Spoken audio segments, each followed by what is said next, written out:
Neoplasias mieloproliferativas crónicas. Estas mieloproliferativas crónicas son un grupo heterogéneo de enfermedades que incluyen leucemia mieloide crónica, BCR-ABL positiva, leucemia neutrofílica crónica, policitemia vera, mielofibrosis primaria en su estadio prefibrosis y estadio fibrótico, trombocitemia esencial, leucemia eosinofílica crónica no especificada y neoplasia mieloproliferativa crónica inclasificable. Las más frecuentes son leucemia mieloide crónica, policitemia vera, mielofibrosis primaria y trombocitemia esencial.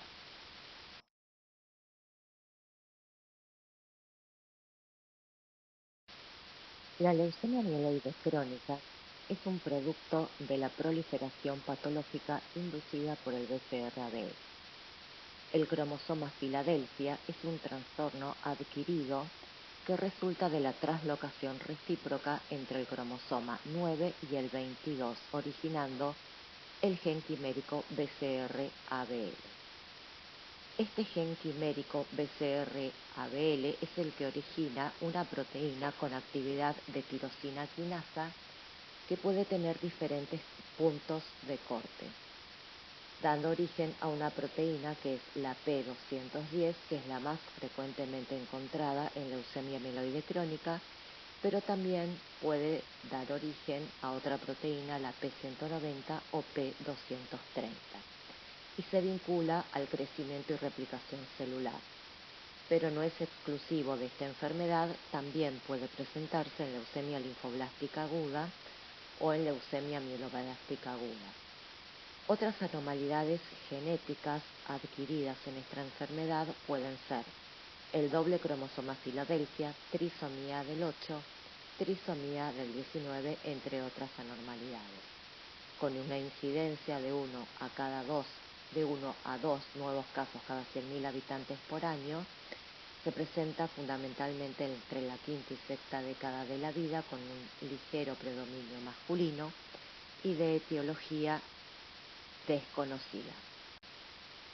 Dentro de los estudios diagnósticos, la anamnesis y el examen físico son muy importantes y se debe incluir en el examen físico el tamaño del vaso por palpación, los centímetros por debajo del reborde costal izquierdo, el estudio hematológico del frotis de sangre periférica, prestando especial atención al porcentaje de blastos y basófilos, punción biopsia de médula ósea con el estudio óptico-morfológico de la médula ósea y los estudios genéticos, FISH, en caso de que el citogenético convencional se encuentre sin metafases. Si se puede, se debe incluir la PCR cualitativa y la cuantitativa es opcional. Continuando con los estudios al diagnóstico, se deben solicitar un perfil químico y lipídico completos, lipasa, amilasa, perfil tiroideo, serologías virales, fundamentalmente hepatitis B, PPD, radiografía de tórax, evaluación cardiológica, solicitando ProBNP o troponina, electrocardiograma con medición del QT corregido, ecocardiograma para valorar presiones pulmonares, fracción de eyección, ecodoppler arterial de miembros inferiores y vasos de cuello, determinación del riesgo cardiovascular según Framingham. Todo esto teniendo en cuenta que estos pacientes deben recibir inhibidores de tirosina quinasa y se debe tener una evaluación basal inicial para determinar eventuales futuros eventos adversos de esta medicación. Se debe determinar además el score de riesgo de leucemia mieloide crónica al diagnóstico, ya sea SOCAL, Hasbro, EUTOS, a través de la página de la leukemianet.org para poder determinar cualquiera de estos scores. En estos pacientes es muy importante determinar la estratificación del riesgo cardiovascular, ya sea al diagnóstico o durante el tratamiento, dado que la mayoría de los inhibidores de tirosina quinasa que se utiliza en estos pacientes, en mayor o en menor medida, pueden provocar eventos adversos cardiovasculares. Desde las guías de la Sociedad Argentina de Hematología se ha establecido unas recomendaciones para la evaluación de estos pacientes, tal como se puede apreciar en este cuadro. Para recordar, las manifestaciones clínicas en leucemia mieloide crónica pueden darse por la enfermedad, ya sea por síntomas inespecíficos, síntomas constitucionales, molestias por la esplenomegalia, y son muy poco frecuentes los dolores óseos. O bien, por las complicaciones, son excepcionales los síntomas por leucoestasis, por leucocitosis extremas, cefalea, deterioro del sensorio, insuficiencia respiratoria, lisis tumoral espontánea, y es muy poco frecuente la presentación de hemorragias, crisis de gotas o priapismo. La mayor parte de los pacientes, alrededor del 95%, 90-95%, se diagnostica en fase crónica, y la mayoría, más de la mitad, se diagnostica en forma incidental en una rutina de laboratorio. La esplenomegalia está presente en la mayoría de los pacientes, no así la hepatomegalia, que cuando está presente no suele ser muy importante. En sangre periférica, lo que se puede evidenciar es una leucocitosis de intensidad variable, habitualmente entre 50.000 a 200.000 blancos por milímetro cúbico. Es una leucocitosis granulocítica en la que se representan todos los estadios madurativos de la granulopoyesis con predominio de formas maduras.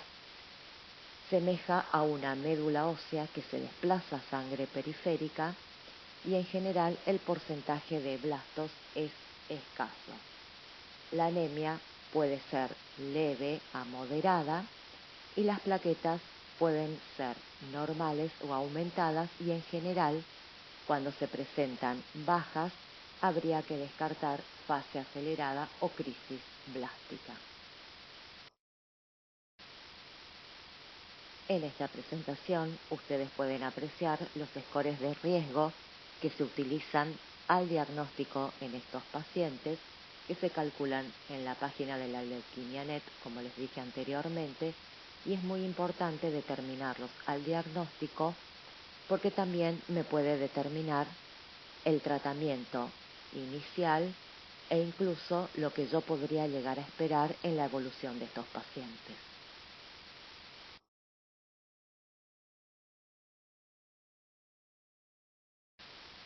Con respecto al tratamiento, mis objetivos son lograr una respuesta molecular temprana y respuesta molecular profunda y estable, mayor sobrevida libre de progresión con una mayor sobrevida global, reduciendo el riesgo de muerte por la enfermedad. Debo tratar de evitar las muertes y complicaciones relacionadas con el tratamiento, minimizar los eventos secundarios a inhibidores de tirosina quinasa para mantener una calidad de vida aceptable y garantizar así la adherencia de estos pacientes al tratamiento, y lograr respuestas moleculares profundos de 4.0, 4.5 para hablar lo que hoy se conoce de enfermedad libre de tratamiento o eventualmente suspensión del tratamiento bajo criterios muy estrictos y en un grupo muy seleccionado de pacientes. Con respecto a la elección del tratamiento, los pacientes de bajo riesgo en primera línea de tratamiento, la selección pueden ser ITK de primera generación, imatinib 400 miligramos al día, o bien algún ITK de segunda generación, ya sea nilotinib, dasatinib, bosutinib, o ingresarlo a un ensayo clínico. Pacientes de riesgo intermedio, en primera línea, inhibidores de tirosina quinasa de segunda generación, ya sea nilotinib, dasatinib, bosutinib, o bien ingresarlos a un ensayo clínico, y en segunda línea de tratamiento, ya sea en casos de falla, resistencia, el cambio de inhibidor es obligatorio y debe ir acompañado de estudios de mutaciones del BCR-ABL. Existe una mutación que se la conoce como T315I, que es únicamente sensible a un inhibidor de tercera generación conocido como ponatinib. Cuando existe falla a ponatinib, son pacientes de muy alto riesgo de progresión a leucemias agudas o crisis blásticas, y se recomienda el trasplante de células progenitoras hematopoyéticas en forma temprana. Los pacientes que presenten un SOCAL bajo seguirían beneficiándose con imatinib como primera línea de tratamiento. Pacientes con SOCAL intermedio y alto se beneficiarían con inhibidores de tirosina quinasa de segunda generación en primera línea de tratamiento. Con respecto a la sobrevida global, no se ha demostrado la superioridad de ningún inhibidor con respecto a otro. ¿Cómo debemos elegir el tratamiento en primera línea en leucemia mieloide crónica? Tenemos que tener en cuenta que hoy es un tratamiento de forma indefinida a pesar de los estudios de suspensión, que tenemos datos de seguridad y eficacia de imatinib de más de 20 años, de dasatinib, nilotinib, bosutinib de un poco más de 15 años, que la terapia a largo plazo puede desarrollar eventos adversos y nuestras decisiones, por lo tanto, deben basarse en el conocimiento de los riesgos y beneficios de cada una de las drogas, tener una cuidadosa consideración de los factores de riesgo que puede presentar cada paciente, la edad y fundamentalmente las comorbilidades de cada paciente al diagnóstico y durante su evolución. Y también tenemos que tener en cuenta aquellos pacientes que al diagnóstico puedan llegar a ser candidatos para en un futuro suspender el tratamiento. Ustedes pueden apreciar en esta tabla, según las comorbilidades que pueda llegar a tener el paciente, el inhibidor que yo debería seleccionar para su tratamiento. Debemos tener también un conocimiento de las toxicidades que pueden llegar a provocar estos inhibidores, como pueden ustedes apreciar en esta tabla, para cualquiera de ellos, ya sea de primera, segunda o tercera generación, los eventos adversos que debemos tener en cuenta y deben ser considerados ya sea al momento de elegir el inhibidor o durante el tratamiento de nuestros pacientes. Y de lo que hoy cada vez se está hablando más es de la suspensión de los inhibidores de tirosina quinasa en leucemia mieloide crónica. Se están llevando a cabo varios estudios a nivel mundial y en la Argentina también, en un grupo seleccionado de pacientes para detener el tratamiento de los inhibidores después de lograr una respuesta molecular profunda y sostenida durante un tiempo considerable de tratamiento, y es hoy por hoy un objetivo de tratamiento emergente para estos pacientes con diagnóstico de leucemia mieloide crónica en fase crónica. En esta tabla señalo algunos de los estudios de suspensión del tratamiento que se llevaron a cabo y que se están llevando a cabo en este momento. Una vez iniciado el tratamiento, debemos controlar y evaluar la respuesta del mismo a través del monitoreo. Es necesario evaluar la respuesta hematológica, la respuesta citogenética y respuesta molecular como un marcador temprano de la evolución a largo plazo.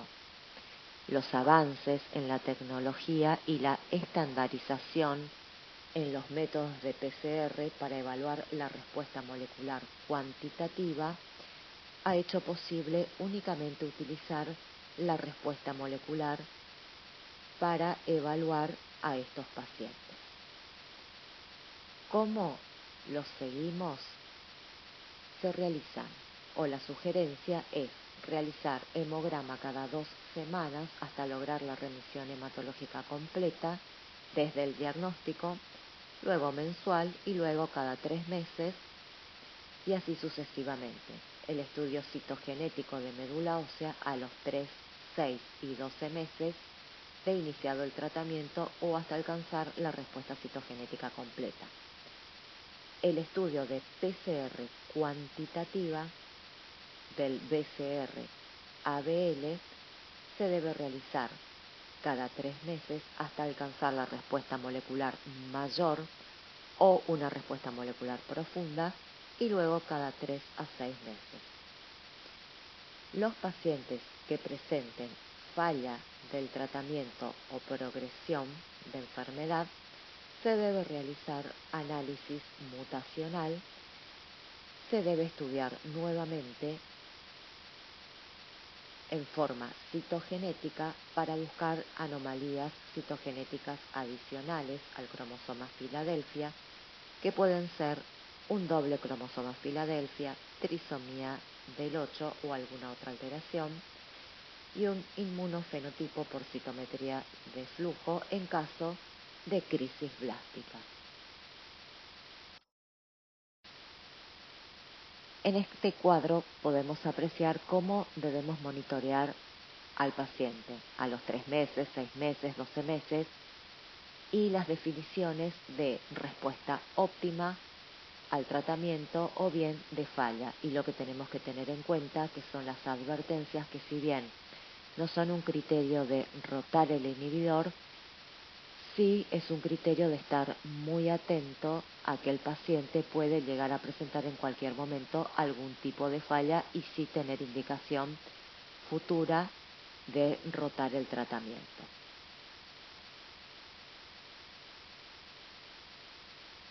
Como mensajes finales, debemos tener en cuenta que los pacientes con leucemia mieloide crónica pueden requerir una terapia con inhibidores de tirosina quinasa en forma indefinida. La seguridad a largo plazo de cada opción debe ser considerada cuidadosamente en estos pacientes. Se debe detectar los factores de riesgo y comorbilidades antes de iniciar el tratamiento con ITK, así como también en el transcurso del mismo. Si bien es importante detectar la presencia de eventos adversos severos, el manejo y detección de aquellos eventos adversos leves que alteran la calidad de vida de los pacientes ponen en riesgo la adherencia al tratamiento y por ende la falla al mismo. El monitoreo frecuente de los pacientes es esencial para detectar la evolución de la enfermedad a estadios más avanzados y la aparición de eventos adversos, y la TFR o tratamiento libre de enfermedad es un objetivo en el tratamiento emergente para los pacientes con LMC en fase crónica. Neoplasias mieloproliferativas Filadelfia negativas.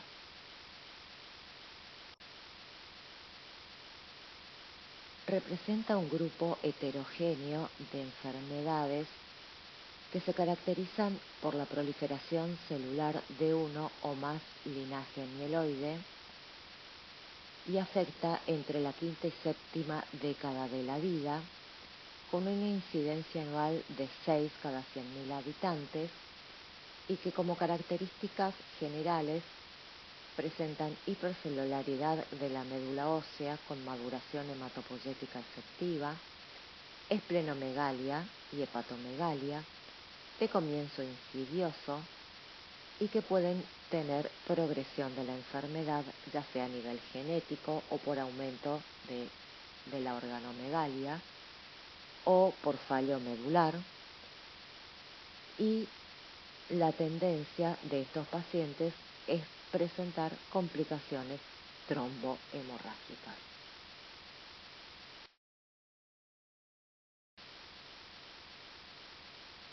Para recordar, estos pacientes pueden presentar mutaciones adquiridas y tenemos un grupo de mutaciones que se las conoce como drivers y habitualmente se solicita en primer lugar el estudio de mutación del gen JAK2 presente en las 3 neoplasias mieloproliferativas Phi negativas más frecuentes, policitemia vera, trombocitemia esencial y mielofibrosis primaria, pero la positividad o negatividad del JAK no me dice frente a cuál de ellas estoy. Si esta mutación da negativa, habitualmente se solicita la mutación del gen de calreticulina que está ausente en policitemia vera y sí presente en trombocitemia esencial y mielofibrosis, y si da negativa solicito la mutación del gen MPL que también puede estar presente en cualquiera de las 3 neoplasias mieloproliferativas y en un bastante bajo porcentaje. Dentro de las mutaciones adicionales no drivers, las más frecuentemente encontradas o las que se pueden solicitar hoy por hoy son la mutación del gen ASXL1, del ATP53 o mutaciones atípicas del gen MPL o del JAK2.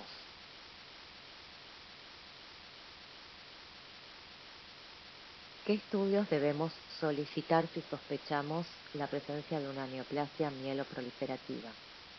El examen físico, incluyendo el tamaño del vaso por palpación, presencia o evaluación de eventos trombohemorrágicos y factores de riesgo cardiovascular, perfil químico que incluya LDH, estudios genéticos de FISH o por PCR para BCR-ABL para descartar leucemia mieloide crónica, evaluación del frotis de sangre periférica, evaluación de la médula ósea, estudios citogenéticos de médula ósea o sangre periférica, si el aspirado es seco, estudio molecular para el JAK2 o las otras mutaciones que les nombré anteriormente, evaluación de síntomas B o síntomas también constitucionales, historia de transfusiones, estudio de HLA en pacientes candidatos a trasplante, dosaje de eritropoyetina, perfil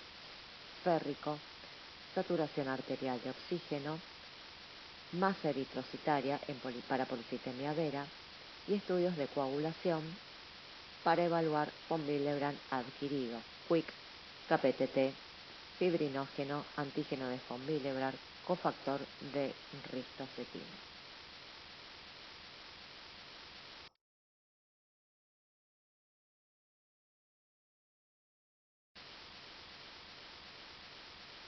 La mielofibrosis primaria es una neoplasia mieloproliferativa caracterizada por una proliferación de megacariocitos y granulocitos predominantemente anormales en médula ósea y es una enfermedad que, completamente desarrollada, se asocia con depósitos reactivos de tejido conectivo, fibrosis y hematopoiesis extramedular, con una incidencia muy baja de 0.5 a 1.5 cada 100.000 habitantes por año. Tiene un estadio prefibrótico que puede llegar a representar hasta el 50% de los pacientes, en una distribución hombre-mujer casi por igual, en una edad de presentación entre los 60 y 70 años, de etiología desconocida. Se caracteriza por una etapa prefibrótica con una médula ósea hipercelular, con fibrosis de reticulina ausente o mínima, y una etapa fibrótica con una marcada fibrosis reticulínica o fibrosis colágena a nivel de médula ósea. En la etapa fibrótica se caracteriza fundamentalmente la presencia en el frotis de sangre periférica de una reacción leucoeritroblástica, o sea, elementos inmaduros de sangre periférica, mielocitos, metamielocitos, etcétera, con eritroblastos circulantes y los glóbulos rojos en lágrimas conocidos como dacriocitos que hablan de fibrosis a nivel de la médula ósea, acompañado de hepatomegalia y fundamentalmente de esplenomegalia. En esta tabla ustedes pueden apreciar los criterios diagnósticos de la WHO para mielofibrosis en estadio prefibrótico, criterios mayores y menores para mielofibrosis manifiesta. Desde el punto de vista clínico, un tercio de los pacientes pueden ser asintomáticos al diagnóstico y se detecta ya sea una esplenomegalia al examen físico o en un hemograma de rutina, una discreta anemia, leucocitosis y o trombocitosis. Dado que el vaso es el sitio de hemopoiesis extramedular más frecuente, el 90% de los pacientes presenta esplenomegalia, que incluso puede ser masiva, y en menor medida hepatomegalia. También pueden presentar artritis gotosa, cálculos o litiasis renales e hiperuricemia, y más del 50% de los pacientes puede experimentar síntomas constitucionales, fatiga, disnea, pérdida de peso, síntomas B, sudoración nocturna, fiebre, entre otros síntomas. Son pacientes que se pueden presentar caquéticos con un marcado deterioro del estado general, y en la etapa prefibrótica el único hallazgo puede ser una trombocitosis marcada, cuyo diagnóstico diferencial debe ser la trombocitemia esencial, y recordar que en el frotis de sangre periférica la reacción leucoeritroblástica es bastante indicativa de esta entidad, y también el aumento de la LDH. Con respecto al pronóstico, es de un pronóstico bastante pobre, con una expectativa de vida entre 5 a 7 años, y es muy importante identificar los factores pronósticos de cada uno de los pacientes para la decisión del tratamiento. Y tenemos diversos scores pronósticos, el IPSS, el DIPS Plus, de acuerdo a diferentes variables, y se utiliza tanto en mielofibrosis primaria como para mielofibrosis secundaria. Los pacientes que presentan alteraciones en el cariotipo o blastos circulantes de más del 9%, leucocitosis o diferentes hallazgos del cariotipo desfavorable, son los pacientes de más alto riesgo y de pobre sobrevida, y la principal causa de morbimortalidad es el fallo medular, o sea, infecciones, hemorragias, también eventos tromboembólicos, hipertensión portal, insuficiencia cardíaca y evolución a leucemia mieloblástica, entre otras causas.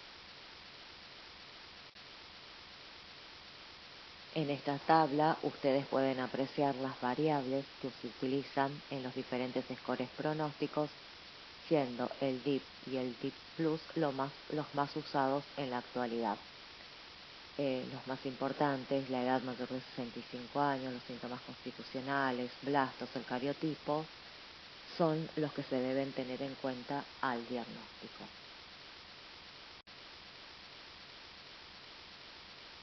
En esta tabla ustedes pueden apreciar, de acuerdo al grupo de riesgo, ya sea bajo, intermedio, 1, 2 o alto, la sobrevida de acuerdo a los diferentes scores pronósticos. Con respecto al tratamiento, en la actualidad no hay un tratamiento que modifique la historia natural de esta enfermedad, y únicamente el trasplante alogénico con donante relacionado o no relacionado es la alternativa potencialmente curativa. Pero hay que tener en cuenta que estos pacientes pertenecen o debutan en un grupo etario avanzado y muchas veces no son candidatos a trasplante. Entonces, con respecto al algoritmo en el tratamiento, según la categoría del DIPS Plus, tenemos pacientes de bajo riesgo o riesgo intermedio. Si son asintomáticos, se los puede observar nada más. Si son sintomáticos, el tratamiento dirigido al síntoma y si son pacientes de riesgo intermedio 2 o alto, y si son candidatos a trasplante, se los trasplantan, y si no son candidatos a trasplante, se puede iniciar tratamiento ya sea con ruxolitinib, hipometilantes o citorreductores. Con respecto al tratamiento dirigido al síntoma, la anemia puede ser tratada con eritropoyetina o sus derivados, talidomida, la esplenomegalia con hidroxurea, radioterapia, que prácticamente no está indicada en la actualidad, o bien el uso de ruxolitinib, y los síntomas constitucionales, el uso de ruxolitinib es lo más recomendable.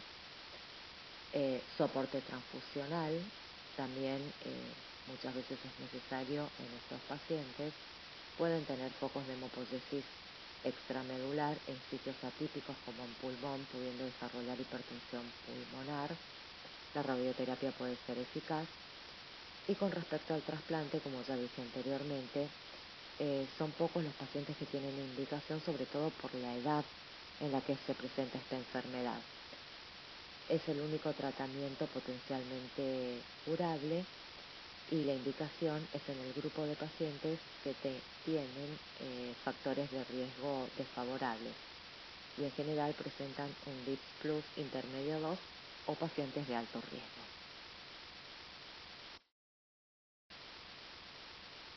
El ruxolitinib es un inhibidor potente y selectivo de las quinasas asociadas al JAK1 y JAK2. Es efectivo tanto en pacientes JAK positivos como negativos.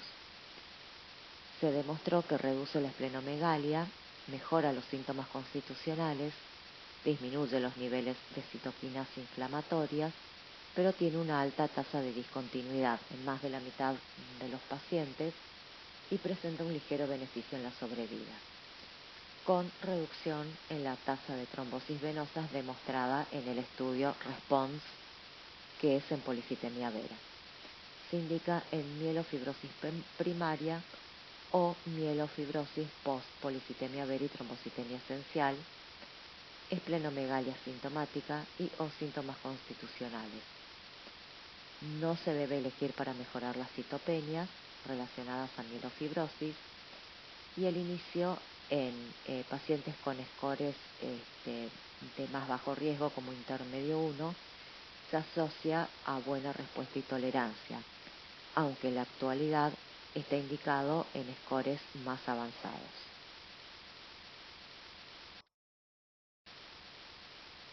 Ruxolitinib puede presentar eventos adversos hematológicos, por lo cual se debe controlar el hemograma en forma periódica. La anemia puede ser importante durante los 2 a 3 primeros meses del tratamiento, incluso debiendo transfundir al paciente en varias oportunidades.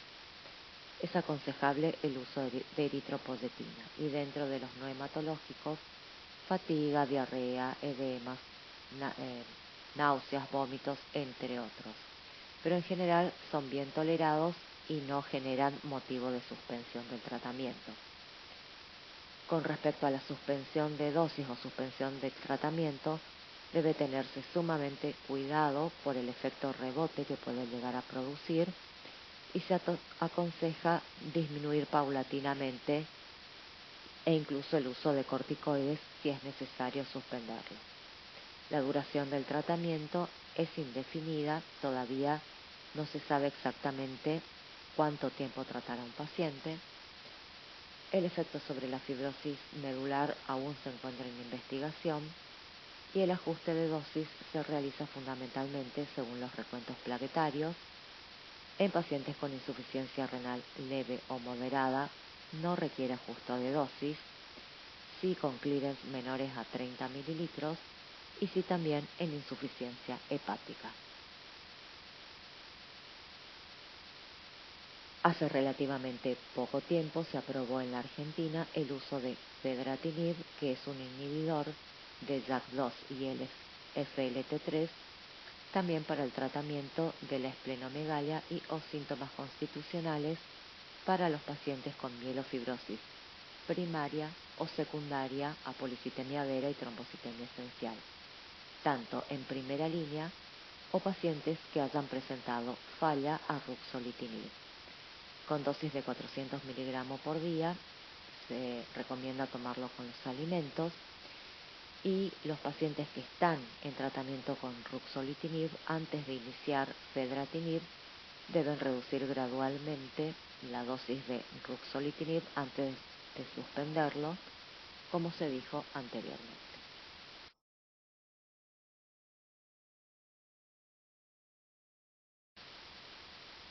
Policitemia vera.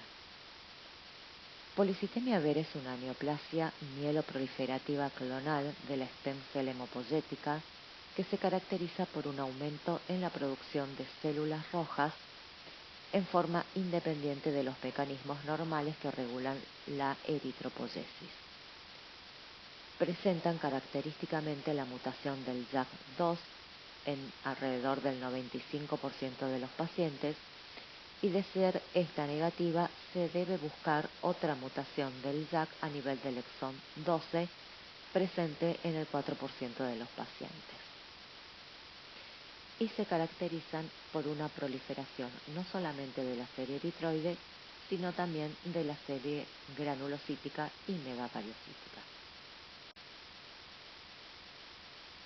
Para su diagnóstico se debe recurrir a los criterios mayores o al criterio menor, 3 criterios mayores o los 2 primeros mayores más el criterio menor me hacen el diagnóstico. Y para los pacientes que presentan mielofibrosis post-policitemia vera, lo fundamental es haber tenido el diagnóstico previo de policitemia vera, y también tenemos criterios necesarios y criterios adicionales, como pueden ver en la tabla.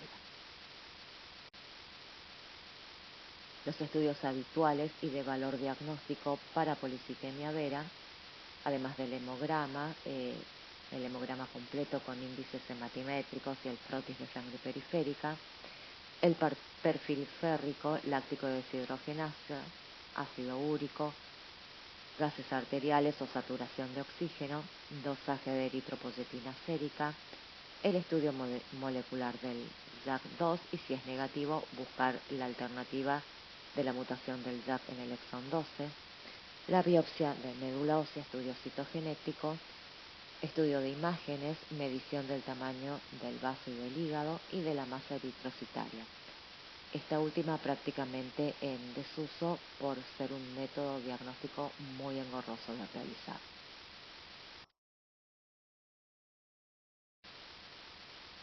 Para recordar las manifestaciones clínicas, estos pacientes puede ser un hallazgo casual en el laboratorio, poliglobulia asintomática, o bien síntomas relacionados con hipertensión o anomalías vasculares por el aumento de la masa eritrocitaria.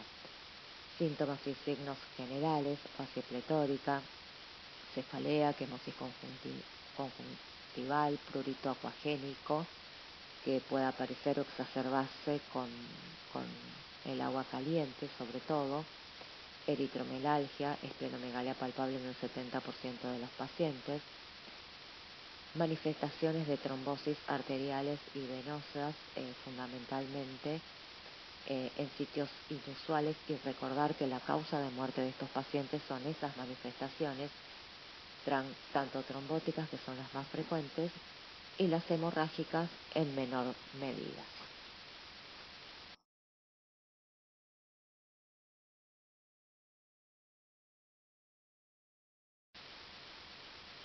Con respecto a los factores de riesgo, ustedes pueden ver en esta presentación que existen varios factores de riesgo de peor pronóstico o de mejor pronóstico en estos pacientes, pero en la actualidad solo la edad mayor a 60 años y la historia previa de trombosis son los dos factores de riesgo utilizados para dividir a pacientes en bajo riesgo, que son pacientes con 0 factores de riesgo, y alto riesgo, que presentan 1 o 2 factores de riesgo.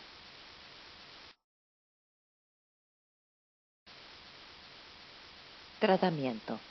Como objetivo del tratamiento, debo tratar de prevenir las complicaciones trombohemorrágicas, minimizar el riesgo de transformación a leucemia aguda y o mielofibrosis y controlar los síntomas. Pacientes de bajo riesgo, menores de 60 años y sin historia de trombosis, se benefician con baja dosis de aspirina. Se debe descartar en estos pacientes el Fonbillebran adquirido, sobre todo en pacientes con trombocitosis extremas, por arriba de 1,5 millones de plaquetas. Más flebotomías, teniendo sumamente cuidado en que flebotomías frecuentes pueden causar déficit de hierro muy sintomático en estos pacientes. Pacientes de alto riesgo, mayor o igual a 60 años, con historia o sin historia de trombosis previa, baja dosis de aspirina, también teniendo en cuenta el Fonbillebran adquirido, más flebotomía, más citorreducción. Preferentemente se utiliza hidroxiurea e interferón, sobre todo en pacientes jóvenes. Y lo más importante es la corrección de los factores de riesgo cardiovasculares en todos los pacientes.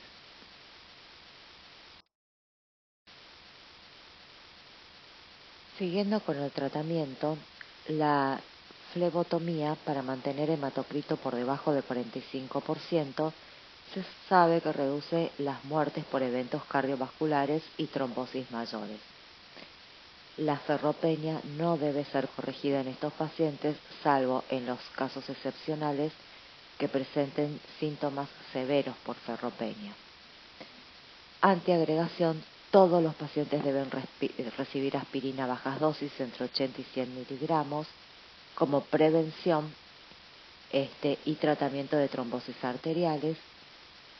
Y pacientes en alto riesgo de trombosis, en algunas situaciones puede estar indicado aspirina 100 miligramos cada 12 horas. El uso de otros antiagregantes no es aconsejado, excepto alergias o intolerancia a aspirina, y en caso de trombosis arterial y o venosa bajo antiagregación, se debe asociar tratamiento citorreducción. Con respecto al tratamiento citorreductor, en primera línea tenemos a la hidroxiurea, que es una medicación muy bien tolerada, con eventos adversos leves relacionados fundamentalmente a los de mielosupresión, o bien trastornos gastrointestinales o lesiones cutáneas y úlceras orales y en miembros inferiores. El interferón, sobre todo en pacientes más jóvenes, por debajo de 60 años, pero también teniendo en cuenta que el paciente puede llegar a presentar eventos adversos y se los debe premedicar. La citorreducción como segunda línea de tratamiento en aquellos pacientes que presentan intolerancia o resistencia a la primera línea, se debe utilizar interferón o hidroxiurea según lo utilizado en la primera línea, ruxolitinib en pacientes que tengan intolerancia o resistencia a hidroxiurea, anagrelide en los casos de trombocitosis importantes se puede combinar con hidroxiurea o interferón, teniendo en cuenta también los eventos adversos cardiovasculares que puede llegar a provocar, y busulfán y pipobromán, que en realidad son tratamientos en desuso actualmente. Manejo de los síntomas asociados a policitemia vera. Con respecto al prurito, las medidas no farmacológicas, deberíamos evitar los factores precipitantes como la piel seca, realizar control de la temperatura ambiente y del agua utilizada para bañarse, recordar que los pacientes no deberían bañarse con agua caliente que desencadena el prurito. Medidas farmacológicas como antihistamínicos, bloqueantes H1 y H2, difenhidramina, hidroxicina, ruxolitinib, que maneja muy bien el prurito, interferón, entre otros.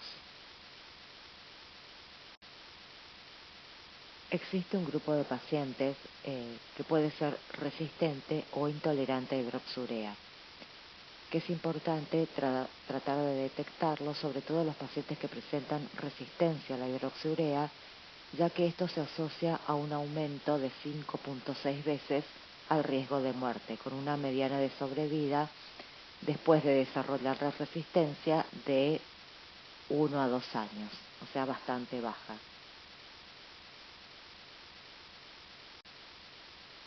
Actualmente tenemos criterios tanto de resistencia como de intolerancia, como ustedes pueden apreciar en la tabla, que debemos tener en cuenta para detectar a estos pacientes. El estudio RESPONSE fue el que demostró el uso de ruxolitinib. El estudio RESPONSE fue el que demostró el beneficio del uso del ruxolitinib en pacientes resistentes e intolerantes a hidroxiurea. Ruxolitinib produjo beneficios a largo plazo en los niveles de hematocrito, incluso en aquellos pacientes que no alcanzaron el control de hematocrito definido por el protocolo en la semana 32. También permitió cruzarse en los pacientes que habían sido seleccionados en la rama de mejor terapia disponible, pudieron cruzarse a ruxolitinib en la semana 32 y también la mejoría de los síntomas claves como el cansancio, prurito y sudores nocturnos fue sumamente importante.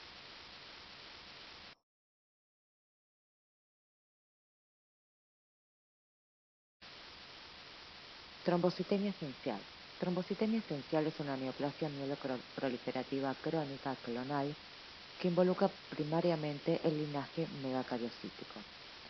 Se caracteriza por una trombocitosis sostenida por arriba de 450.000 plaquetas en sangre periférica y mayor número de megacariocitos grandes e inmaduros en médula ósea, con la aparición de eventos tanto trombóticos como hemorrágicos. Con respecto a la clínica, tiene una mediana de presentación de 50 a 60 años. Puede presentarse como una trombocitosis en un hemograma de rutina sin mayores síntomas, o bien con síntomas vasomotores por obstrucción de la microcirculación, con síntomas de trombosis y o hemorragia al diagnóstico en una pequeña proporción de pacientes. Y cuando tengo una trombocitosis severa asociada a hemorragia, debo descartar el factor de von Willebrand adquirido. La esplenomegalia no es frecuente en estos pacientes, lo mismo que la hepatomegalia tampoco es frecuente, y los síntomas constitucionales tampoco son muy frecuentes, y cuando están presentes pueden ser los de siempre: fatiga, pérdida de peso, sudoración, etc. Para el diagnóstico contamos también con criterios mayores y menores, y lo más importante es descartar causas de trombocitosis secundaria. Para realizar el diagnóstico de mielofibrosis post-trombocitemia esencial, lo fundamental es tener el diagnóstico previo de trombocitemia esencial, y los criterios diagnósticos no difieren mucho de los de mielofibrosis post-policitemia vera. Con respecto a los factores de riesgo, como siempre, mayor edad es mayor factor de riesgo, historia previa de trombosis, leucocitosis.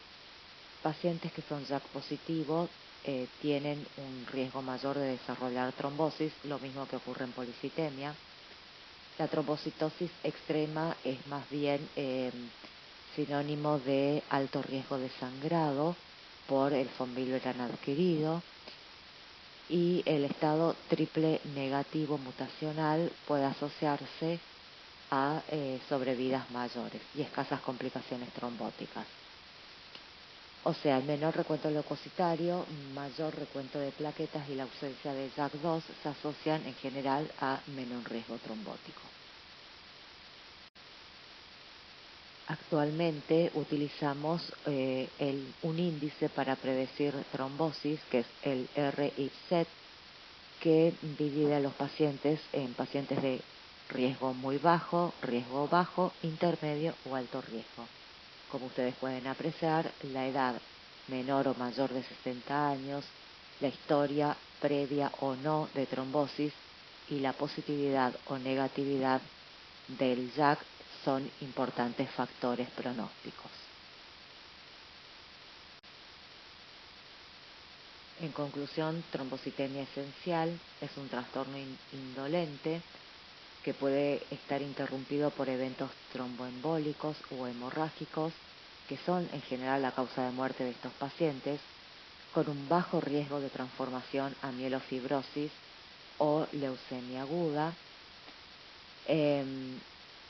y tener en cuenta siempre las complicaciones trombóticas presentes hasta en un 25% de los pacientes, y las arteriales, que son un poco más frecuentes que las venosas, y siempre en sitios inusuales.